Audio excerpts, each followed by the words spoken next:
The old folding chair still sat on the porch. For months, Daniel couldn't bring himself to move it. Every morning before work, he would glance at it through the window. Every evening when he came home, it was the first thing he saw. The chair reminded him of everything he had lost.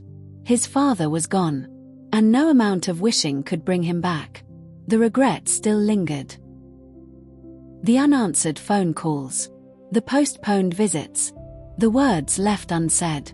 One rainy afternoon, Daniel found an old notebook while cleaning the attic. Most of the pages were blank, but near the back, he found a handwritten note. The writing was unmistakably his father's. "Life is too short to spend it angry." Daniel sat down on the dusty floor and continued reading. "If you're reading this, then maybe I'm already gone. We all make mistakes. I made plenty. So did my father. And one day, you'll make them too." Daniel's eyes filled with tears. The note continued. "Don't waste your life carrying old hurts.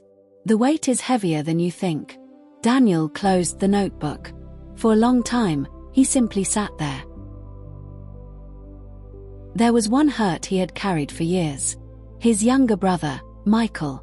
They hadn't spoken in nearly a decade. A disagreement over family matters had grown into bitterness. Pride had done the rest. Every year that passed made the distance feel harder to cross. Daniel always assumed there would be more time. But that was the same thing he had believed about his father.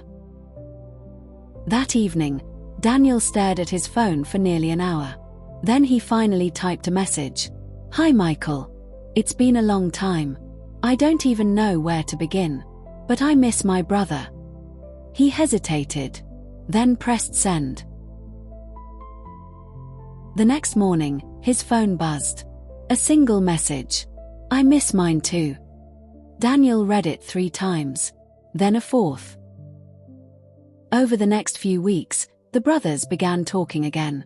One Saturday afternoon, Michael drove over for the first time in years. When Daniel opened the door, neither man knew exactly what to say. So they simply hugged. Some wounds don't heal through words. They heal through presence. Later that evening, they sat together on the porch. The old folding chair remained in its place. The chair was still empty.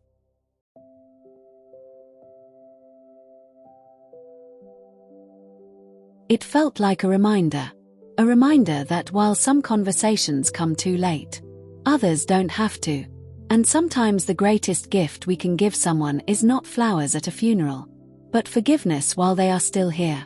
Because the people we love won't always be waiting, and neither will the empty chairs.